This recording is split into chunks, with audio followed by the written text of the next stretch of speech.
¿Alguna vez has sentido que tu vida entera cambia en un solo instante? ¿Que todo lo que creías saber sobre ti mismo se desmorona como un castillo de naipes?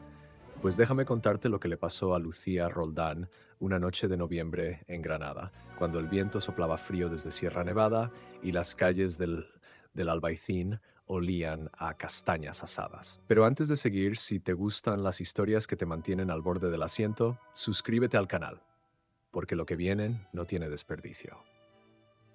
Lucía tenía 32 años y llevaba 7 trabajando en la Taberna del Moro, un bodegón minúsculo en la calle Elvira que apenas cabían 12 personas apretujadas.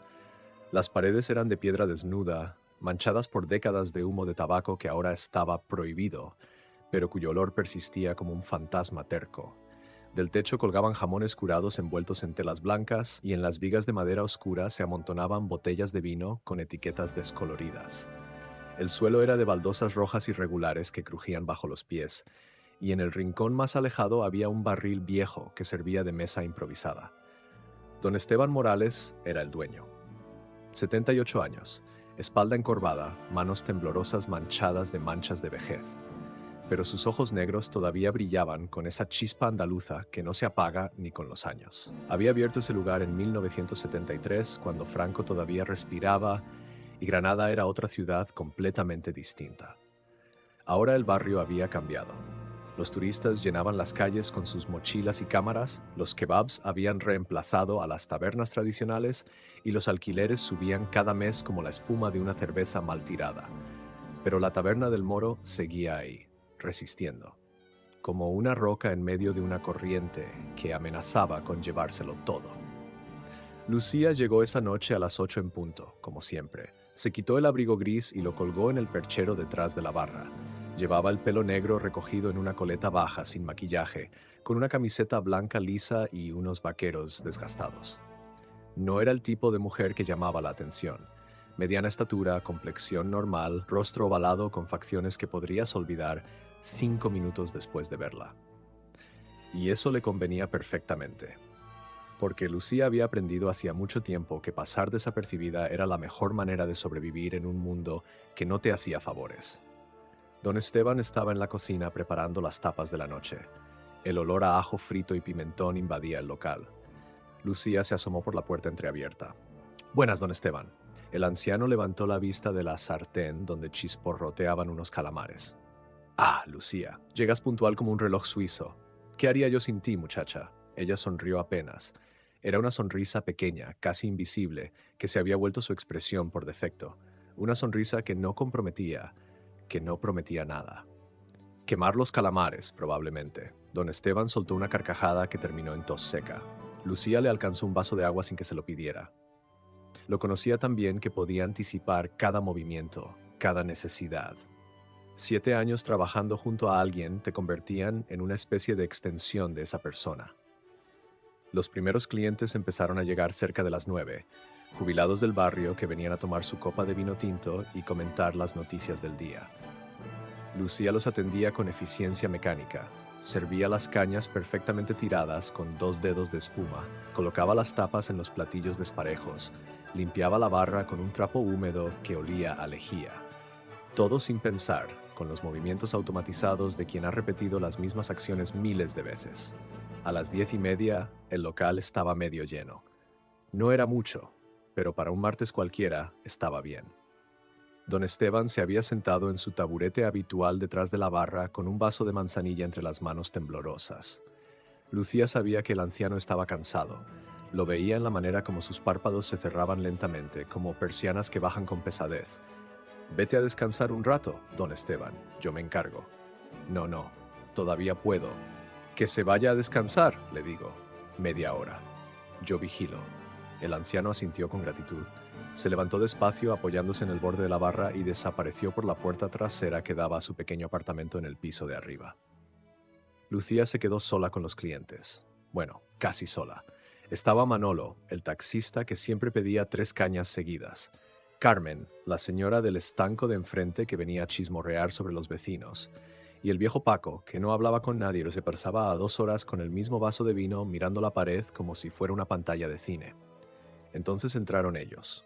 4 hombres jóvenes, 20 años, quizá menos. Lucía los evaluó en 2 segundos con esa habilidad que desarrollas cuando trabajas de cara al público durante años. Ropa deportiva cara, pero usada con descuido, zapatillas de marca, gorras con las viseras dobladas. Uno de ellos llevaba una riñonera cruzada en el pecho. Otro tenía un tatuaje en el cuello que parecía letras árabes. Se sentaron en la mesa del fondo, la que estaba más lejos de la barra y más cerca de la salida trasera. Lucía sintió algo, una vibración sutil en el aire, como cuando el cielo se oscurece antes de una tormenta, pero todavía no ha caído la primera gota. No podía explicarlo con palabras. Era instinto puro, el mismo instinto que te hace cruzar al otro lado de la calle cuando ves a alguien sospechoso caminando hacia ti de noche. Se acercó a la mesa con la libreta en la mano. «Buenas noches, ¿qué os pongo?» El que parecía el líder, un tipo delgado con barba de 3 días y ojos inquietos que no dejaban de moverse por el local, pidió 4 cervezas. Lucía asintió y volvió a la barra. Mientras tiraba las cañas, los observó por el espejo manchado que colgaba detrás de las botellas. Hablaban en voz baja, demasiado baja, y no se miraban entre ellos como hacen los amigos normales. Miraban el local, las ventanas, la puerta, la entrada a la cocina. Lucía dejó las cervezas en la mesa. El líder le dio un billete de 20 euros. Ella fue a buscar el cambio, pero cuando volvió, el tipo le dijo que se lo quedara. 8 euros de propina por 4 cervezas. Nadie deja 8 euros de propina en un bodegón de mala muerte de la calle Elvira. Volvió a la barra y fingió estar ocupada limpiando vasos, pero por el rabillo del ojo los vigilaba. Uno de ellos se levantó y caminó hacia el baño, pero no entró al baño. Siguió de largo y se asomó a la puerta de la cocina. Miró hacia adentro, calculó, volvió a la mesa y le susurró algo al líder. Lucía sintió cómo se le erizaba la piel. Conocía esa sensación. La había sentido antes, muchos años atrás, en otra vida que había tratado de enterrar. Una vida de la que no hablaba con nadie, ni siquiera con don Esteban. Porque Lucía Roldán no siempre había sido una camarera discreta que pasaba desapercibida. Hubo un tiempo, hacía 12 años, cuando tenía 20 y vivía en Málaga, en el que formó parte de algo diferente. Algo oscuro. Su hermano mayor, Javi, había estado metido con gente peligrosa. Tráfico de drogas menores, robos de coches, estafas de tarjetas de crédito. Y ella, tonta de ella, enamorada de un chico que trabajaba con Javi, había terminado involucrada. No duró mucho. 6 meses, quizás 7, pero fueron suficientes para aprender cómo funciona ese mundo. Cómo hablan, cómo se mueven, cómo planean. Y estos 4 estaban planeando algo. Lucía sacó su móvil del bolsillo y miró la hora, las 11:10. Don Esteban llevaba arriba casi media hora. Lo bueno era que el anciano tenía el sueño pesado. Una vez que se dormía en su sillón era difícil despertarlo. Los 4 tipos llevaban ya 15 minutos con las mismas cervezas. Apenas habían bebido. Otro mal signo. La gente que viene a beber bebe. Punto. Entonces vio algo que le heló la sangre. El líder se levantó y caminó hacia la barra. Pero no venía a pedir nada. Sus ojos exploraban el espacio detrás del mostrador. Buscaba algo específico. ¿Necesitas algo más?, preguntó Lucía con voz neutra. ¿Dónde está el baño? Al fondo a la derecha. Gracias, guapa. El tipo le guiñó un ojo y se alejó, pero no fue al baño. Entró a la cocina. Lucía dejó el vaso que estaba limpiando y lo siguió. Su corazón latía rápido, pero su cara no mostraba nada. Años de práctica ocultando emociones. Cuando entró a la cocina, el tipo estaba mirando la caja registradora que don Esteban guardaba en un estante alto. No la había tocado todavía, pero era obvio lo que buscaba. «El baño está en dirección contraria», dijo Lucía con calma. El tipo se giró. Por un segundo sus ojos se endurecieron. Luego sonrió. «Perdona, me he confundido. Pasa mucho». Salieron de la cocina. El tipo volvió a su mesa. Lucía volvió a la barra, pero ahora sabía con certeza lo que iba a pasar. Iban a esperar a que cerrara, a que los otros clientes se fueran, y entonces entrarían a la cocina, tomarían el dinero de la caja y probablemente cualquier otra cosa de valor que encontraran. Si don Esteban bajaba e intentaba detenerlos, un hombre de 78 años contra 4 jóvenes fuertes.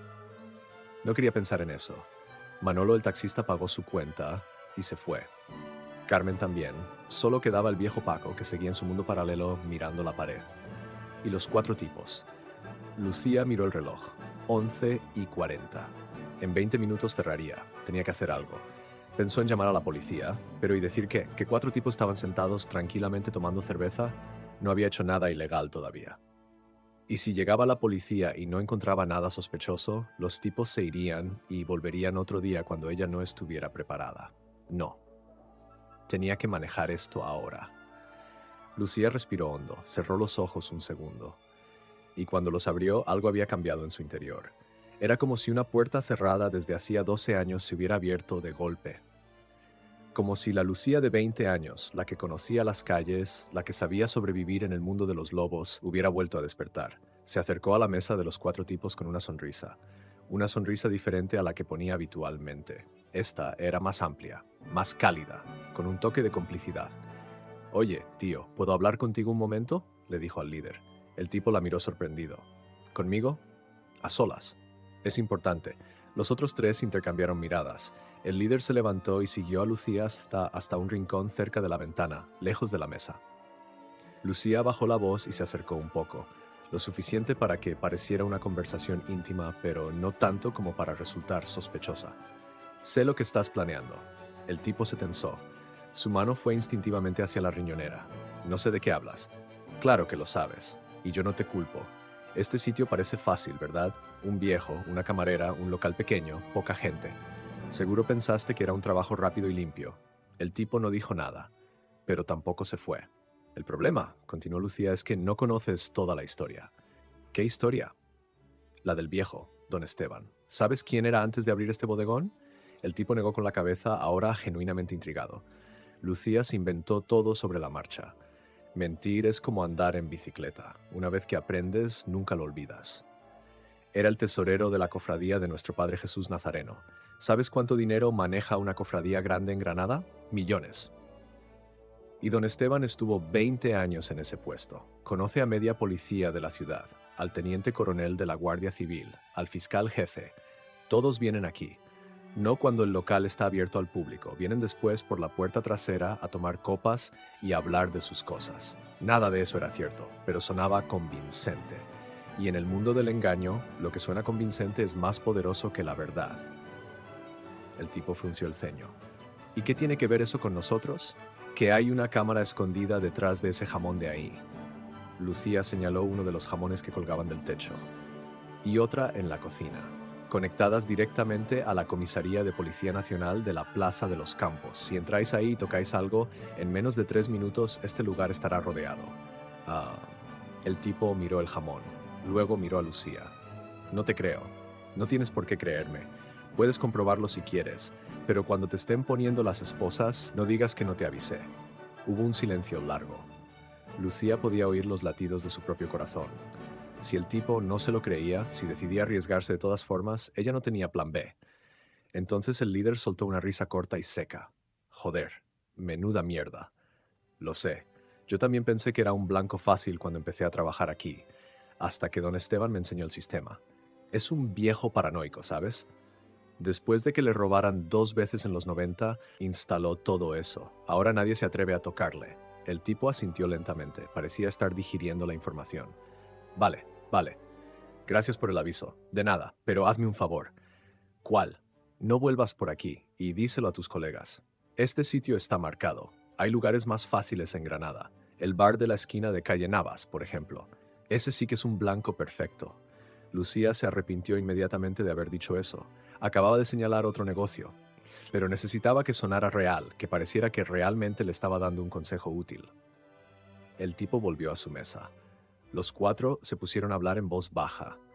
Lucía fingió estar limpiando la barra, pero su cuerpo entero estaba en tensión.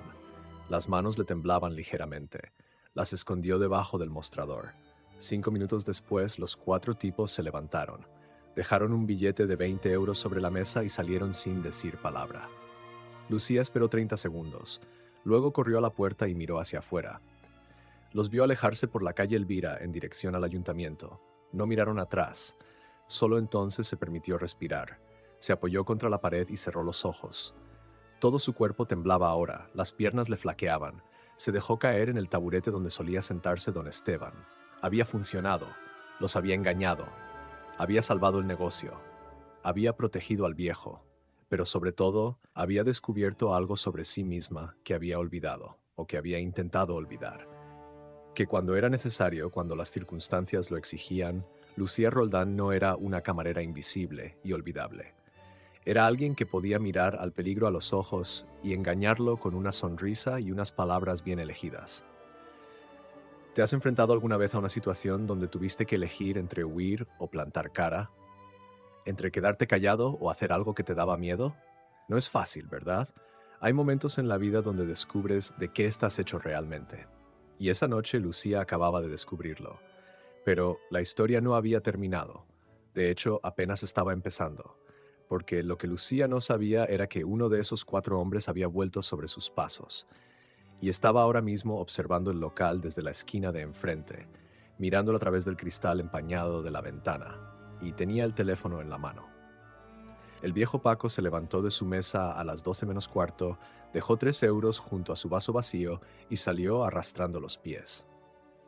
Lucía cerró la puerta detrás de él y echó el pestillo. Apagó las luces de la zona de las mesas, dejando solo la luz débil de la barra encendida. El local quedó sumido en una penumbra anaranjada que hacía que las sombras de los jamones colgantes se proyectaran en las paredes como figuras deformes. Se quedó ahí parada un momento, mirando la calle a través del cristal sucio de la ventana. La calle Elvira estaba relativamente vacía a esa hora entre semana. Un par de turistas rezagados buscaban su hostal con los móviles en la mano. Un hombre mayor paseaba un perro pequeño que se detenía a olfatear cada esquina. Y nada más. Nadie sospechoso. Nadie mirando hacia el local. Lucía soltó el aire que no sabía que estaba conteniendo. Fue a la cocina a recoger. Don Esteban odiaba levantarse por la mañana y encontrar todo sucio, así que ella siempre dejaba todo impecable antes de irse. Lavó los platos, limpió la plancha donde se hacían las tapas, barrió el suelo pegajoso, movimientos mecánicos que le daban tiempo para pensar. ¿De verdad había pasado eso? ¿De verdad había hablado así con esos tipos? Con esa seguridad, con esa frialdad, le parecía irreal. Como si lo hubiera hecho otra persona y ella solo hubiera estado mirando desde fuera de su propio cuerpo. Terminó de limpiar cerca de las 12:30. Subió las escaleras estrechas que llevaban al apartamento de don Esteban. La puerta estaba entreabierta. Se asomó sin hacer ruido. El anciano estaba dormido en su sillón de orejas gastado, con la boca abierta, roncando suavemente. La televisión seguía encendida con el volumen bajo, emitiendo un programa de tertulias políticas que nadie veía. Lucía sonrió con ternura. Le puso una manta sobre las piernas y apagó la televisión. Don Esteban ni se movió. Bajó de nuevo, recogió su abrigo y su bolso, revisó que todas las luces estuvieran apagadas y la puerta de la cocina cerrada. Salió por la puerta principal y echó la llave. El aire nocturno de noviembre le golpeó la cara. Olía a especias del kebab de al lado, mezcladas con el aroma dulzón de las castañas que vendían en la plaza más arriba. Vivía 15 minutos caminando, en el barrio del Realejo. Un estudio pequeño en un tercer piso sin ascensor que le costaba 450 euros al mes. No era gran cosa, pero era suyo.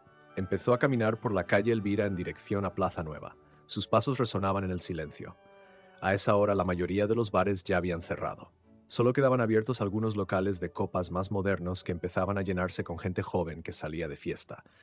Había dado unos 20 pasos cuando lo sintió. Esa sensación de nuevo, como un peso invisible en la nuca, como cuando sabes que alguien te está mirando aunque no puedas verlo.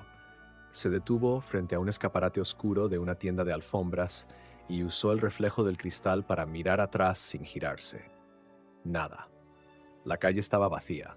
Siguió caminando, pero más rápido ahora. Giró por una calle lateral más estrecha que era un atajo hacia Plaza Nueva. Las farolas aquí estaban más separadas y había tramos completos sumidos en la oscuridad. Volvió a sentirlo. Más fuerte esta vez. Pasos detrás de ella. Se giró de golpe. Un hombre joven se detuvo a unos 10 metros. Era uno de los 4 del bar, el que tenía el tatuaje en el cuello. No era el líder, sino uno de los otros. Más joven, quizá 19 o 20 años. Complexión delgada pero fibrosa, con esa energía nerviosa de quien consume más sustancias de las que debería. ¿Me estás siguiendo?, preguntó Lucía. Su voz sonó más firme de lo que se sentía. El chico levantó las manos en un gesto de paz. Tranquila, tía, solo quiero hablar. Pues habla desde ahí, no te acerques. El chico se quedó donde estaba. Miró a ambos lados de la calle para asegurarse de que estaban solos. Luego sacó un paquete de tabaco del bolsillo de su chándal y se encendió un cigarro. El resplandor anaranjado del mechero iluminó su cara brevemente. Tenía ojeras profundas y una cicatriz pequeña en la ceja izquierda. Lo que les dijiste a mis colegas, eso de las cámaras y la conexión con la policía. Lucía no respondió. Su corazón latía tan fuerte que pensó que el chico podría oírlo. Es mentira, ¿verdad? Silencio. El chico dio una calada larga al cigarro y soltó el humo despacio. Lo supe enseguida. Cuando volviste a la barra después de hablar con Omar, te vi las manos, te temblaban y tu cara estaba pálida. Si de verdad hubiera cámaras, si de verdad el viejo tuviera esos contactos, no habrías estado tan asustada. Mierda, Lucía había sido descubierta. Entonces, ¿por qué no se lo dijiste a tu amigo Omar en el momento? Dijo ella, intentando ganar tiempo para pensar. Porque quería ver qué pasaba. Y porque... El chico titubeó un momento. Porque me caíste bien. Tienes agallas. No cualquiera se enfrenta a 4 tíos así. Podrías haberte quedado callada y dejado que pasara lo que tuviera que pasar. ¿Y ahora qué? ¿Has venido a terminar lo que no terminaron antes? No, tía. Joder, ¿qué te crees que soy? No voy por ahí haciendo daño a la gente. Yo solo. Suspiró y tiró el cigarro al suelo, aplastándolo con la zapatilla. Mira, solo quería avisarte. Omar no se creyó del todo tu historia, pero le entraron dudas suficientes como para dejarlo estar por esta noche. Pero va a investigar. Va a vigilar el bar los próximos días, y cuando descubra que le mentiste, va a volver. Y no va a estar contento. Lucía sintió como se le helaba la sangre, pero mantuvo la compostura. ¿Por qué me cuentas esto? El chico se encogió de hombros. No lo sé. Supongo que porque mi abuela tenía un bar como ese. Y cuando murió, unos cabrones como nosotros entraron a robar y le quitaron todo lo que le quedaba de ella. Fotos, joyas, mierda que no valía nada, pero que para ella lo era todo. Desde entonces, no sé, tía. A veces me pregunto, ¿qué coño estoy haciendo con mi vida? Hubo un momento de silencio. Lucía evaluó la situación. Este chico no era una amenaza inmediata. De hecho, le estaba haciendo un favor advirtiéndole. Pero seguía siendo parte de ese grupo. Seguía siendo peligroso. ¿Cómo te llamas?, preguntó Lucía. Kevin. ¿Kevin? ¿En serio? Mi madre era fan de los Backstreet Boys. No me jodas con eso ahora. A pesar de todo, Lucía casi sonrió. ¡Casi! Vale, Kevin. Gracias por el aviso. Pero si vuelves por el bar, con o sin tus colegas, llamaré a la policía de verdad. ¿Entendido? Entendido. El chico dio media vuelta y empezó a alejarse. Pero después de unos pasos, se detuvo y miró hacia atrás. Una cosa más. Si de verdad quieres proteger a ese viejo, hazte amiga de alguien que tenga peso en el barrio. Alguien a quien Omar respete. Porque nosotros somos poca cosa, pero hay gente peor por ahí. Y ese bar vuestro es un blanco fácil. Todo el mundo lo sabe. Y con eso desapareció doblando la esquina. Lucía se quedó ahí plantada en medio de la calle oscura durante un minuto entero. Luego echó a correr hacia su casa. No paró hasta que estuvo dentro de su apartamento con la puerta cerrada con llave y pestillo. Se dejó caer en el sofá respirando agitadamente. Miró el techo manchado de humedad de su estudio y se preguntó en qué lío se había metido. Porque Kevin tenía razón. Ella había ganado tiempo, nada más. Había evitado el problema de esta noche, pero el problema seguía ahí. Y ahora era peor, porque Omar sabía que ella le había mentido. Y cuando volviera, vendría preparado. Lucía pasó esa noche sin dormir. Se quedó tumbada en la cama mirando las sombras que las farolas de la calle proyectaban en el techo, pensando. Hacía 12 años que había dejado atrás ese mundo. 12 años viviendo una vida tranquila, aburrida, segura, trabajar, cobrar su sueldo, pagar el alquiler, ver series en el portátil, dormir, repetir. Pero ahora ese mundo había vuelto a encontrarla. O ella lo había encontrado a él. Y tenía que decidir qué hacer. Podía decirle a don Esteban lo que había pasado. Pero el viejo se asustaría, quizá cerraría el bar antes de tiempo, quizá perdería el negocio que era lo único que le quedaba en la vida. Y no en la vida. Y no era justo. Don Esteban no merecía eso. Podía ir a la policía. Pero, ¿y decirles qué exactamente? ¿Que 4 tipos habían entrado al bar, se habían tomado unas cervezas y se habían ido? No había pruebas de nada. Y si hacía una denuncia, eso solo empeoraría las cosas cuando Omar se enterara. O podía hacer lo que Kevin había sugerido. Buscar protección, alguien que tuviera influencia en el barrio. A las 7 de la mañana, después de 3 cafés cargados y 0 horas de sueño, Lucía tomó una decisión. Conocía a alguien. Bueno, no lo conocía directamente, pero sabía dónde encontrarlo. Paco el portugués, así lo llamaban. Un tipo grande, 60 y tantos años, con pinta de haber visto cosas que no deberías ver y haber hecho cosas de las que no deberías hablar. Regentaba un taller mecánico en la parte baja del Albaicín. Oficialmente reparaba coches y motos. Extraoficialmente era el hombre al que acudías cuando tenías problemas que la policía no podía o no quería resolver. Lucía había oído hablar de él por Manolo, el taxista. Una vez, hace un par de años, unos turistas ingleses borrachos habían destrozado el taxi de Manolo y se habían largado sin pagar. Manolo fue a ver a Paco el portugués. 3 días después, los ingleses aparecieron en la comisaría de policía para pagar los daños y disculparse. Nadie supo qué pasó exactamente, pero Manolo recuperó su dinero con intereses. Lucía se duchó, se vistió y salió a la calle a las 8 de la mañana. No tenía turno en el bar hasta las 6 de la tarde, así que tenía todo el día. Cogió el autobús que subía al Albaicín y se bajó en la parada de San Miguel Alto. Desde ahí bajó caminando por calles empinadas llenas de grafitis y casas encaladas hasta que encontró el taller. Era un local grande con la persiana metálica medio subida. Dentro había 3 coches con los capós abiertos y herramientas esparcidas por todas partes. Olía a aceite de motor y metal. Un hombre joven con mono de trabajo azul manchado de grasa estaba agachado junto a un Seat viejo, cambiando una rueda. Levantó la vista cuando Lucía entró. «Buenos días. ¿En qué te puedo ayudar?» «Busco a Paco». «¿Paco quién?» «Paco el portugués». El chico dejó la llave inglesa que tenía en la mano y la evaluó con la mirada. Lucía sostuvo su mirada sin pestañear. «¿Quién lo busca?» «Lucía Roldán. Trabajo en la taberna del Moro.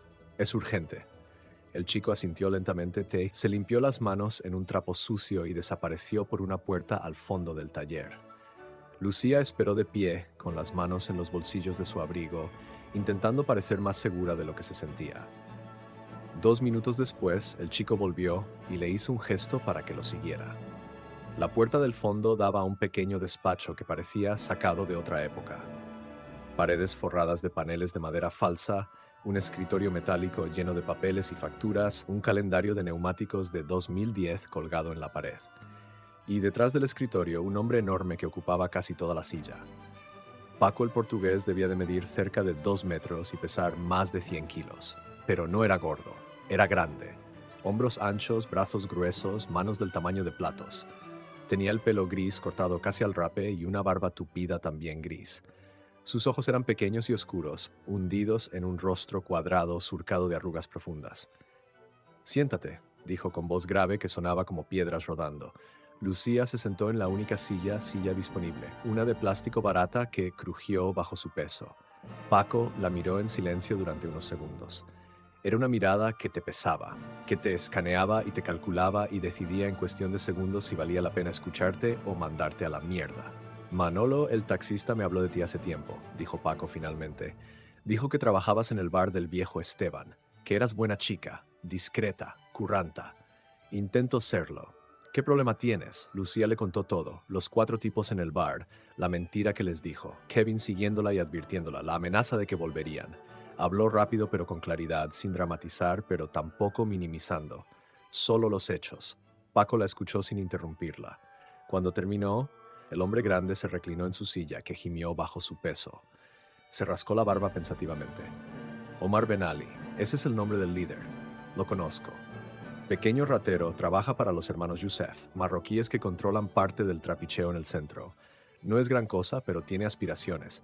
Quiere subir en la escala. ¿Qué puedes hacer?» Paco soltó una risa corta y seca. «Puedo hacer que desaparezca de Granada durante un tiempo. O puedo hacerle una visita y explicarle que el bar de Don Esteban está bajo protección. O puedo hablar con los Youssef directamente y decirles que pongan a su perro con correa». «¿Cuánto me costaría eso?»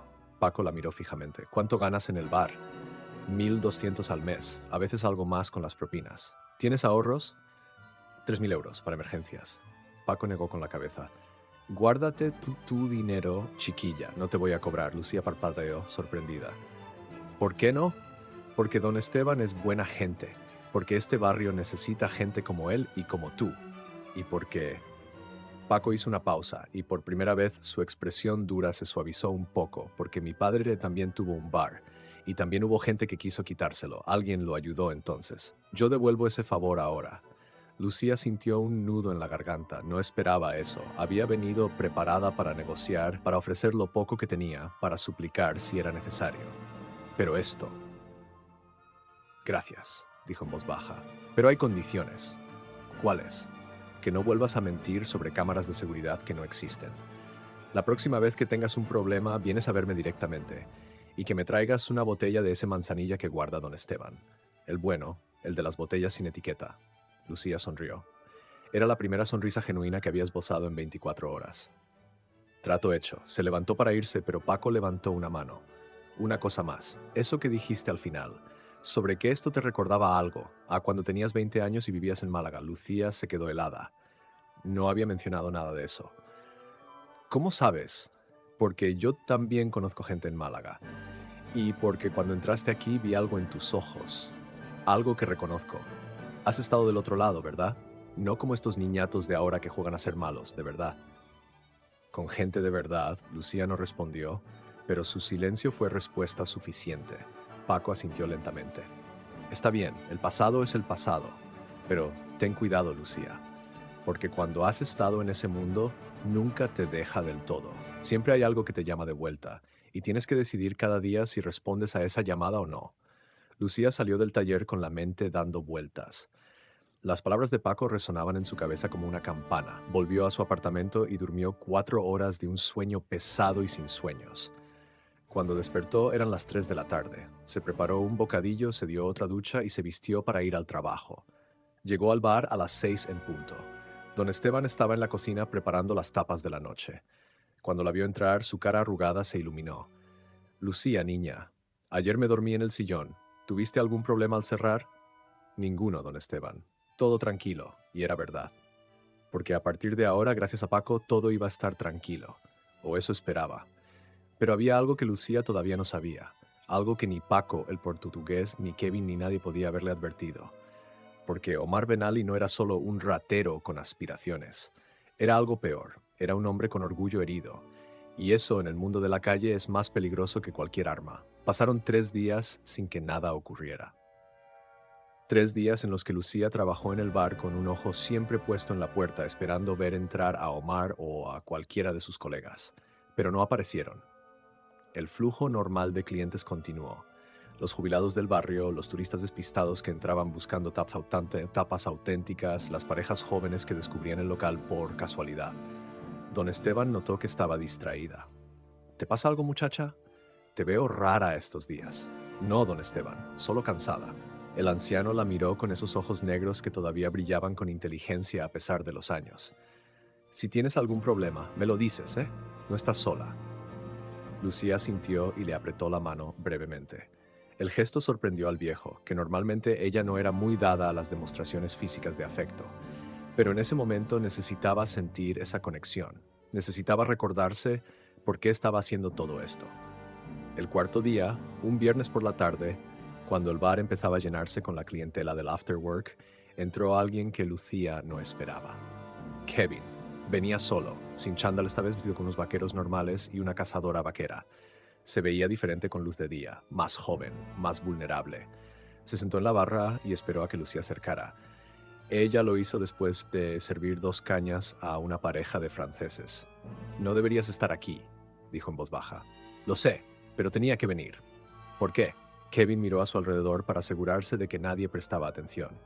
Porque Omar sabe que fuiste a ver a Paco el portugués. Lucía sintió cómo se le encogía el estómago. ¿Cómo lo sabe? Tiene gente por todo el barrio. Alguien te vio entrar al taller y ahora está cabreado de verdad. Dice que lo has humillado, que una puta camarera lo ha dejado en ridículo delante de sus colegas. No es mi problema. Sí que lo es, tía, porque Omar no va a dejar esto estar. Paco puede proteger el bar, claro, pero no puede protegerte a ti las 24 horas del día, y Omar lo sabe. Lucía sintió un escalofrío recorrerle la espalda, pero mantuvo la cara impasible. ¿Y tú qué ganas contándome esto? Kevin suspiró y se pasó una mano por el pelo rapado. Nada. Gano una paliza si Omar se entera de que te he avisado, pero no puedo quedarme callado viendo cómo va por ti. No soy esa clase de persona, o al menos no quiero serlo. Hubo un silencio. Lucía estudió al chico, veía genuina preocupación en sus ojos. Y algo más. Culpa, quizá. o vergüenza. ¿Qué planea hacer exactamente? No lo sé. Pero tiene que ser pronto, antes de que Paco se entere y lo frene. Esta noche, mañana como mucho, va a intentar pillarte sola, cuando salgas del trabajo o cuando vayas a casa. Algo para asustarte, para que sepas que aunque el bar esté protegido, tú no lo estás. Podría no salir sola. Podría pedirle a don Esteban que me acompañe o... El viejo tiene como 100 años, tía. No va a servir de nada. Y Omar no es el único. Están los hermanos Yusef detrás de él, empujándolo. Si no hace algo pronto, pierde credibilidad. Y en este mundo, perder credibilidad es peor que perder dinero. Lucía asimiló la información. Su mente trabajaba rápido, evaluando opciones, calculando movimientos como en una partida de ajedrez. Vale, gracias por avisarme. ¿Qué vas a hacer? Todavía no lo sé, pero algo se me ocurrirá. Kevin se levantó para irse, pero Lucía lo detuvo. Oye, ese bar que tenía tu abuela, ¿cómo se llamaba? El chico pareció sorprendido por la pregunta. Casa Pepa. Estaba en Almería. ¿Por qué? Porque la gente que roba bares no son solo ladrones, son ladrones de memorias, de historias, de vidas enteras. Tu abuela merecía algo mejor. Y tú también. Kevin la miró durante un largo momento, luego asintió una sola vez y salió sin decir nada más. Lucía terminó su turno en piloto automático. Sirvió cervezas, preparó tapas, limpió mesas, cobró cuentas, pero su cabeza estaba en otra parte. Pensando, planificando. Cuando cerró esa noche a las 12:30, don Esteban ya estaba arriba durmiendo. Lucía apagó las luces, echó el pestillo y salió a la calle. Sabía que Omar estaría esperando. Podía sentirlo. Esa misma sensación de presencia invisible que había tenido la otra noche. Empezó a caminar por la calle Elvira. No hacia su casa, en dirección contraria hacia la Plaza de Toros, por calles más iluminadas, con más gente. Si Omar quería asustarla, tendría que hacerlo en público. Y eso le daría ventaja, pero pasaron 5 minutos y no pasó nada. 10 minutos, 15. Llegó a la Gran Vía y se detuvo en una parada de autobús. Había una docena de personas esperando. Estudiantes que volvían de fiesta, trabajadores de turno de noche, un grupo de turistas italianos discutiendo sobre cómo volver a su hotel. Y entonces lo vio. No era Omar. Era uno de los otros, el que llevaba la riñonera cruzada en el pecho. Estaba al otro lado de la calle, medio escondido en el portal de un edificio, mirándola. Lucía fingió no haberlo visto. El autobús llegó. Todo el mundo subió. Ella también. Se sentó cerca de la puerta, en un asiento individual junto a la ventana. El tipo de la riñonera no subió al autobús. Pero Lucía vio cómo sacaba su móvil y hacía una llamada rápida. Le estaba diciendo a alguien en qué autobús iba. ¿Y hacia dónde? El autobús se puso en marcha. Lucía miraba por la ventana, pensando. 2 paradas después, la mayoría de la gente se había bajado. Solo quedaban ella, un par de estudiantes borrachos en la parte de atrás y una señora mayor con bolsas de la compra. En la tercera parada, cuando el autobús se detuvo en un semáforo, Lucía vio una moto, una Yamaha negra, con 2 personas encima, el conductor y el pasajero. El pasajero era Omar.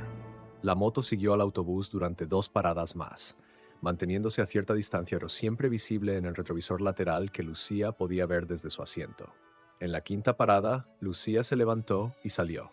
Estaban en una zona residencial más tranquila, con edificios altos de los años 70 y pocas tiendas abiertas a esa hora. Las calles estaban prácticamente vacías. La moto pasó de largo cuando ella bajó del autobús, pero 50 metros más adelante giró en una esquina y desapareció. Lucía empezó a caminar. No sabía exactamente dónde estaba, pero eso no importaba. Lo importante era mantener el control de la situación. Giró por una calle lateral, luego otra. Escuchó el rugido de un motor acercándose. La moto apareció detrás de ella, despacio, siguiéndola. Lucía se detuvo, se giró y los enfrentó directamente. La moto se detuvo también. Omar y su acompañante se quitaron los cascos. El otro tipo era el mismo que había mirado en la cocina del bar aquella primera noche. Omar se bajó de la moto con calma estudiada. Caminó hacia Lucía con las manos en los bolsillos de su chaqueta de cuero. Sonrió, pero no era una sonrisa amistosa. Era la sonrisa de un depredador que ha acorralado a su presa. «Vaya, vaya, la camarera valiente. ¿Creíste que podías joderme y salirte con la tuya?» Lucía no respondió. Solo lo miró. Kevin tenía razón. Este tipo no iba a dejarlo estar. Su orgullo estaba herido y necesitaba reponer su imagen. Te lo voy a explicar para que lo entiendas bien, guapa. Nadie me hace quedar como un idiota. Nadie. Y menos una puta camarera que se cree lista porque conoce a Paco el portugués. Omar dio otro paso hacia ella. Estaban ahora a menos de 2 metros de distancia. Paco puede proteger el bar, vale. Respeto eso, pero tú no estás protegida. Y quiero que lo recuerdes cada vez que salgas a la calle, cada vez que camines sola por la noche. Que sepas que puedo encontrarte cuando quiera. El otro tipo se había bajado también de la moto. Era más grande que Omar, más corpulento. Tenía pinta de ser el músculo del grupo. Lucía sintió el miedo, físico, real. 2 hombres, uno de ellos grande y fuerte, en una calle vacía a la 1 de la madrugada. Podía gritar, pero ¿quién vendría? Las ventanas de los edificios estaban oscuras, la gente dormía.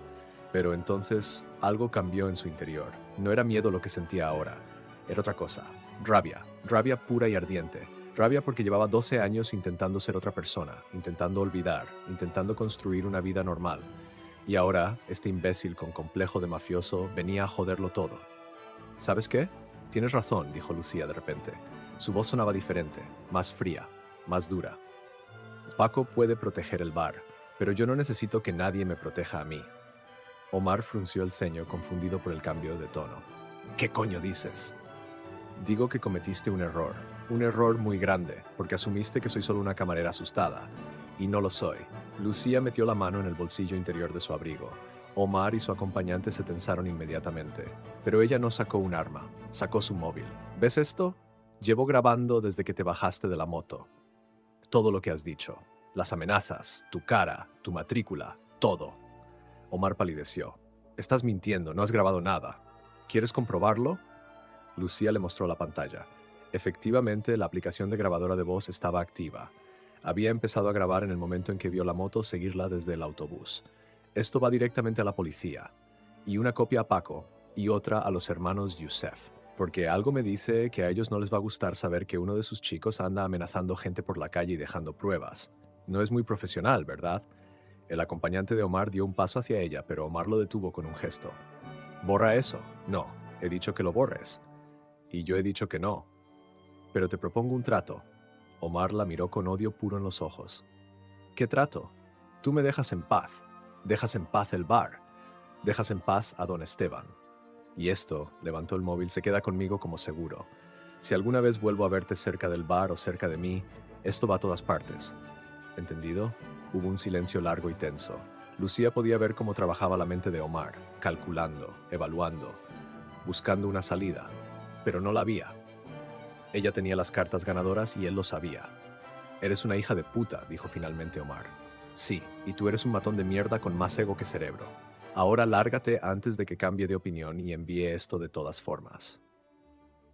Omar escupió en el suelo a los pies de Lucía.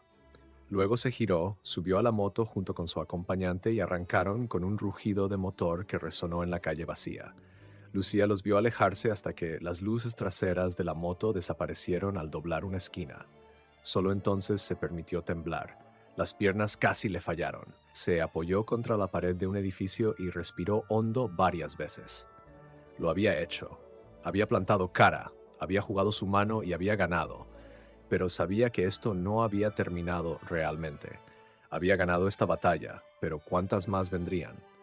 ¿Cuánto tiempo podría mantener esta fachada de mujer dura que no tenía miedo? Sacó el móvil de nuevo y detuvo la grabación.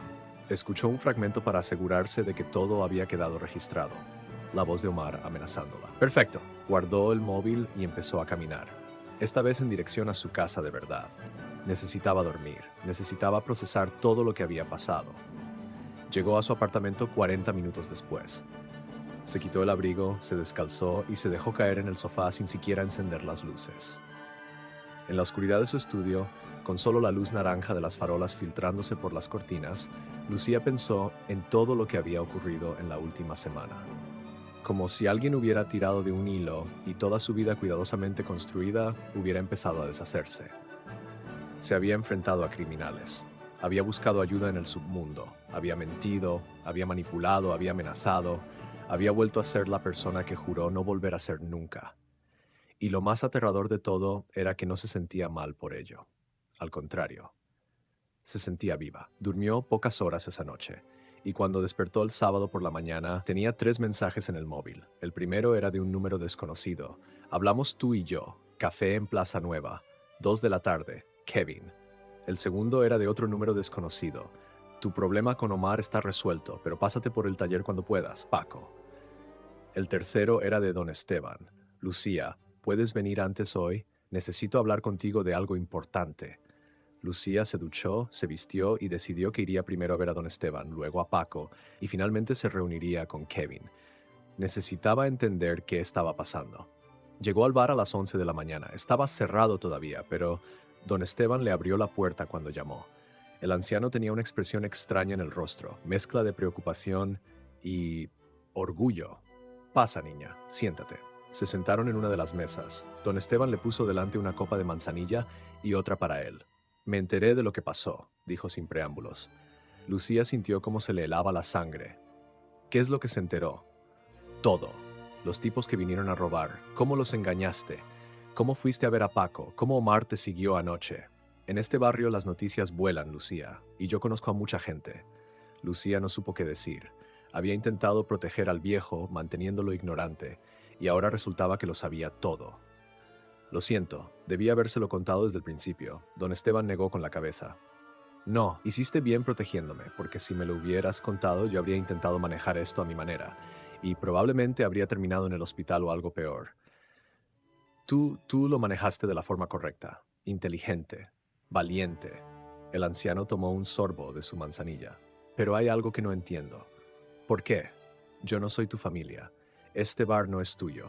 Podrías haber renunciado, encontrado trabajo en otro sitio más seguro. ¿Por qué arriesgar tanto? Lucía sintió un nudo en la garganta. Había estado esperando esa pregunta y ahora que llegaba no estaba segura de cómo responderla. ¿Por qué? Porque usted me dio una oportunidad cuando nadie más lo hizo. Hace 7 años, cuando llegué a Granada sin referencias, sin contactos, sin nada. Usted me contrató de todas formas, me trató con respeto, me enseñó este oficio y este lugar.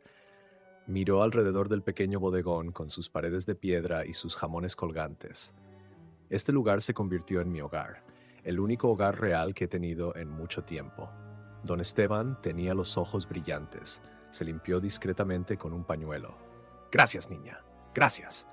Se quedaron sentados en silencio durante un rato bebiendo su manzanilla. Afuera, la calle Elvira empezaba a llenarse con la gente del fin de semana. Entonces, ¿qué pasa ahora?, preguntó finalmente Lucía. Ahora abro el bar como cada sábado, y tú trabajas como cada sábado. Ah, y la vida continúa, porque eso es lo que hacemos. Continuamos. Lucía sonrió. Una sonrisa real esta vez, no la pequeña invisible que solía poner, sino una amplia y genuina que le iluminó toda la cara.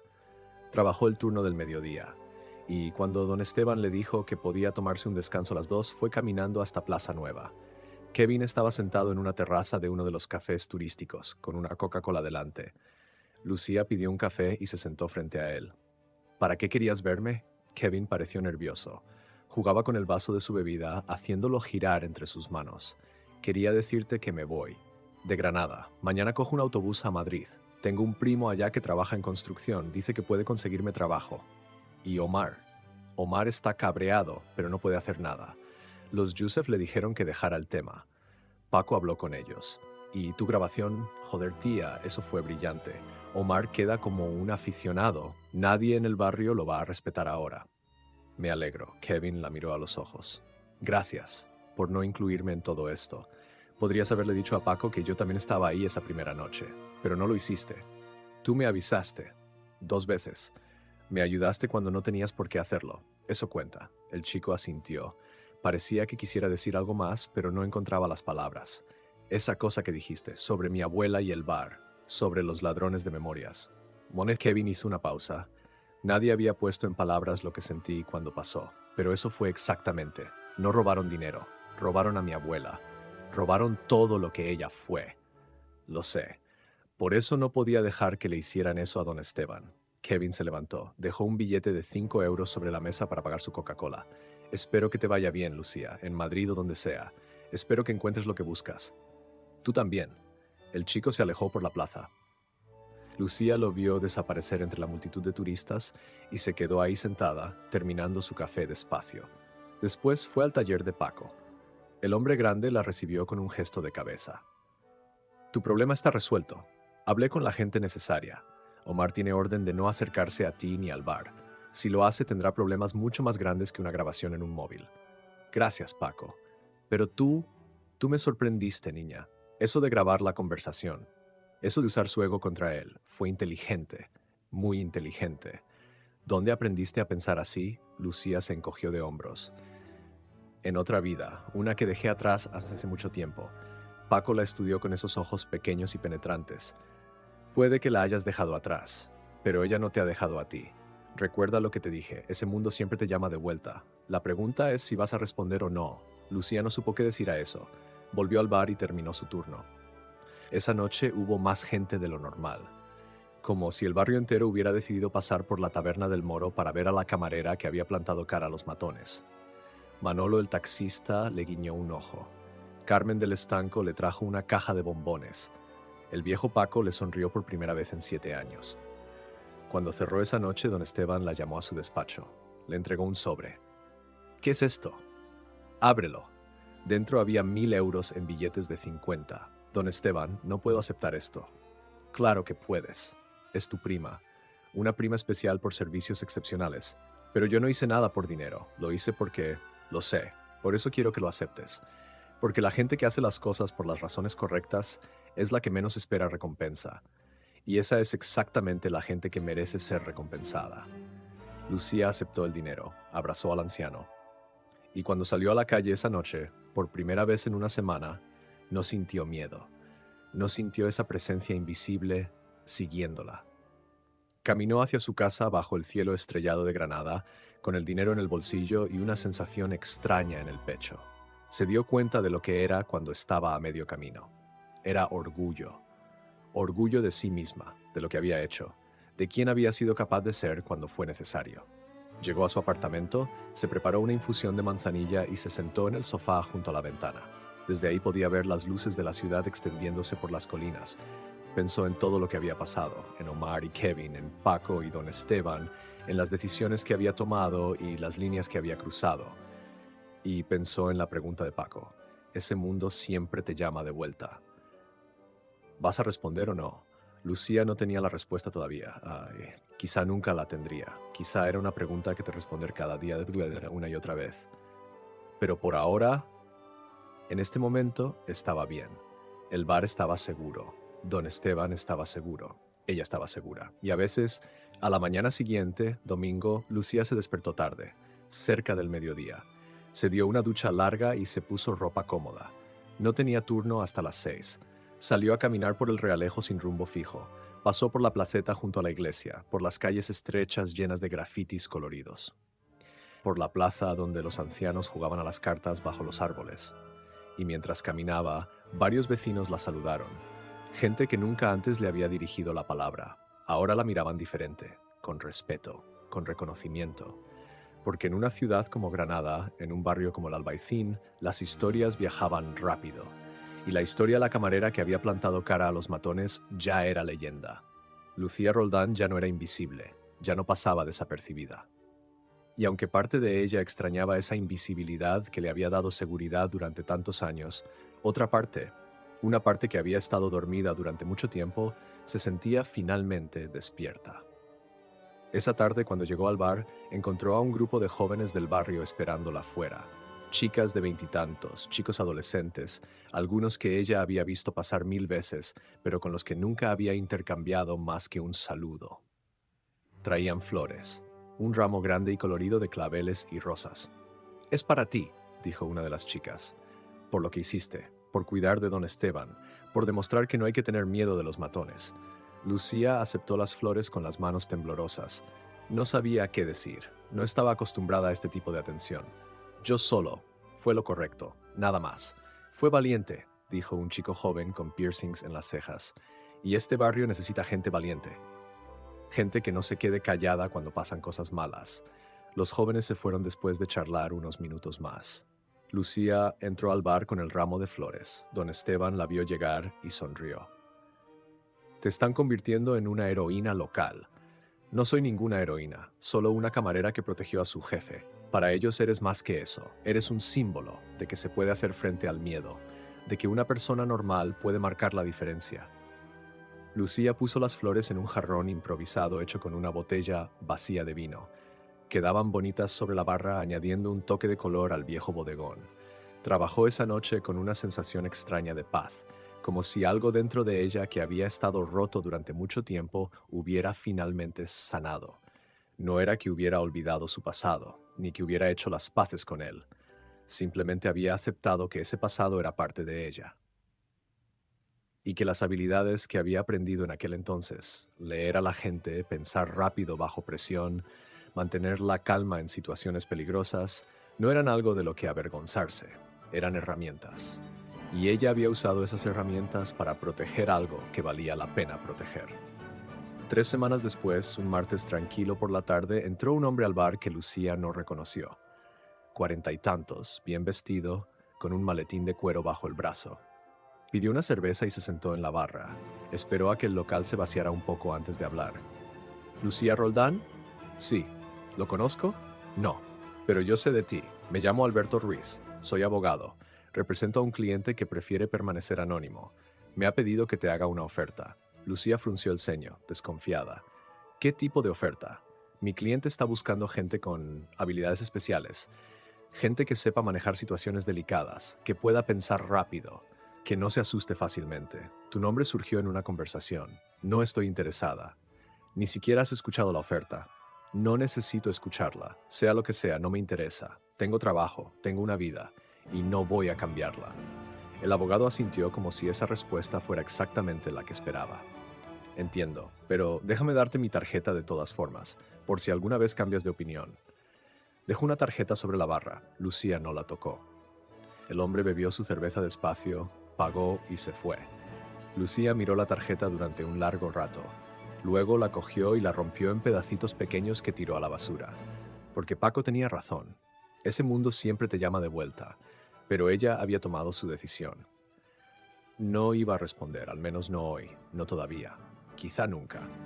Y esa noche, cuando cerró el bar y salió a caminar por las calles empedradas de Granada bajo la luz de las farolas antiguas, Lucía Roldán se sintió finalmente en paz consigo misma.